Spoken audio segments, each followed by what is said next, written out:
Hello, Knicks Nation. This is Sincere from Sincere Knicks Fan 34. We're back at it again, right? Um, got some news. I was not expecting this. We have signed Yabusele. I know that was someone we've had on our radar at least for a year. We got him. I think it's 2 years, 12 million. That's a pretty good look right there. Um, and we got Jodan Clarkson coming off waivers. That is a very good look. Being able to have someone who can come in as an offensive weapon, can take that lead, can take that responsibility. Pretty cool. I'm happy with Yabusele, and I am happy with the Jodan Clarkson addition. I'm just a little hesitant only because I know that Clarkson's not known for his defense. My personal opinion, I look at Jodan Clarkson kind of like a quickly with no defense. He's athletic. Don't get me no, don't get me twisted. He's very athletic, and he's very skilled. Um, and I want to be clear. I'm happy with the signings, so I don't want people to think that I'm trying to be mean. I just prefer defense. I prefer defense more, which to me also gives me the indication that Mike Brown's on the way. I know there's been conversation about Mike Brown or Taylor Jenkins, and I've said at time and time again that I want Taylor Jenkins to be the head coach for the New York Knicks because of his defensive acumen, and being able to pull out the best of people, not only defensively but collectively. You know, um, I don't think that these guys are bad people or bad players. Um, it's just moving in a different direction. And I do think that the Knicks will still be successful. You know what I'm saying? I'm gonna be honest here. I've been there in the worst of times. This is definitely not the worst of times. This is one of the best times in the last 20 years. So it's all good here. I just want to make it clear when it comes to Jodan Clarkson in particular, that there are gonna be games that man gonna be a straight flamethrower, and you're gonna be like, I'm so glad we got him. There's gonna be days and nights where, for real, he might drop 20 to 30 right off the bench in a half or in a quarter. You know what I'm saying? It's possible. It's absolutely possible. He has that kind of talent. He has that kind of skill. But there are also going to be times that you're going to sit there and you're going to be like, what the what? Did he really take that shot? Why? And you're going to be doing one of these kind of situations, pulling on your head and what have you. You know what I'm saying? Now, with all that being said, he knows what his role is. His role is going to be go ahead, go out there and shoot, go out there and score, go out there and create havoc on the offensive end. We know that Yabusele can create more spacing because he can shoot the three. He has size. He can rebound. He can try to help alter shots and block shots and do some of the dirty work if necessary. He's a young, strong dude. He's got good size. He's like 6'8", 6'9", something like that. So he can lay some wood on some people and make life a little interesting for those who might want to come in the paint. And he has enough creativity offensively to create a little havoc as well. Um, especially if he's coming off the bench is what I'm thinking that they're going to try to do. So I am excited about what our Knicks are going to be able to do. I was still under the mindset that was going to try to go and get Shamit, and re-sign him and Wright and trying to bring him back.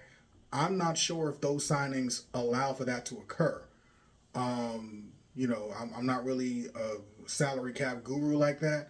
But I believe we have maybe about 10 to 11 million overall with um,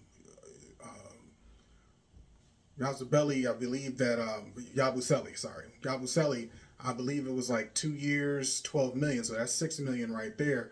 I haven't heard anything about how much Jodan Clarkson's contract is. I just heard vet minimum. So vet minimum might be what 3 million, 3.5, something like that.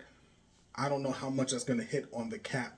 How much of a hit that's going to be for our team being able to get anybody else, in terms of re-signing our guys. I would think Yabusele being brought on and already has his contract, I don't know what that means for Precious. I'm assuming that he's on the way out. So that's what I'm thinking. You know, I don't know if that's necessarily a good thing or a bad thing, because only time will tell. Because we got Brock Aller, and what's been proven before is that they have found some very creative and interesting ways of making some things happen with contracts and payments.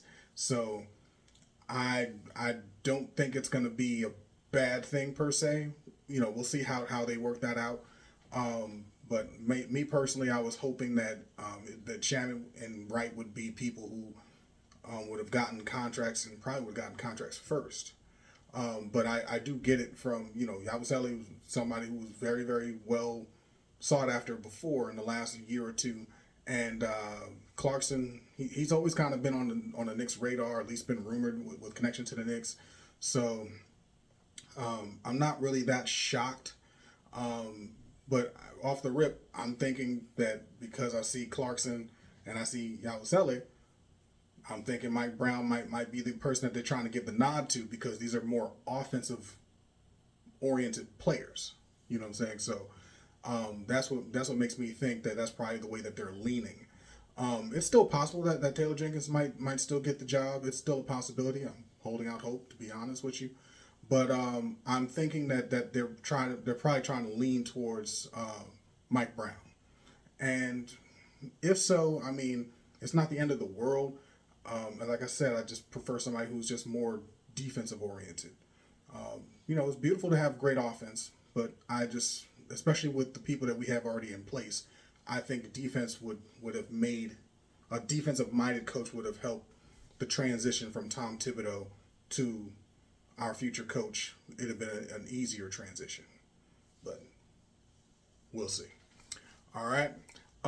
So I do think Mike Brown's going to be that next coach from the selection of the players and free agency. We'll see.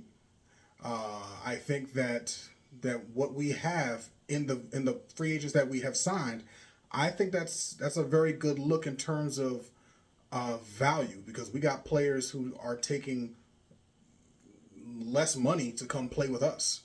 And their talent has been demonstrated. They have a track record of playing very well.